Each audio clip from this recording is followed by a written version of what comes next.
స్తోత్రాలు ప్రతిరోజు ఉదయం చెప్పాలి. అబ్బా తండ్రి నీకు స్తోత్రం, ప్రేమగల తండ్రి నీకు స్తోత్రం, నిత్యుడగు తండ్రి నీకు స్తోత్రం, పరలోకపు తండ్రి నీకు స్తోత్రం, ఆత్మలకు తండ్రి నీకు స్తోత్రం, జ్యోతిర్మయుడగు తండ్రి నీకు స్తోత్రం, కనికరం చూపు తండ్రి నీకు స్తోత్రం, మహిమా స్వరూపియగు తండ్రి నీకు స్తోత్రం, నన్ను సృష్టించిన తండ్రి నీకు స్తోత్రం, పుట్టించిన తండ్రి నీకు స్తోత్రం, స్థాపించిన తండ్రి నీకు స్తోత్రం, నీతి స్వరూపుడగు తండ్రి నీకు స్తోత్రం,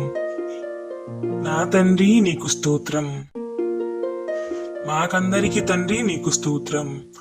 జీవము గల తండ్రి నీకు స్తోత్రం, ఇజ్రాయేలు తండ్రి నీకు స్తోత్రం, నీతిమంతుల తండ్రి నీకు స్తోత్రం, రహస్యమందున్న తండ్రి నీకు స్తోత్రం.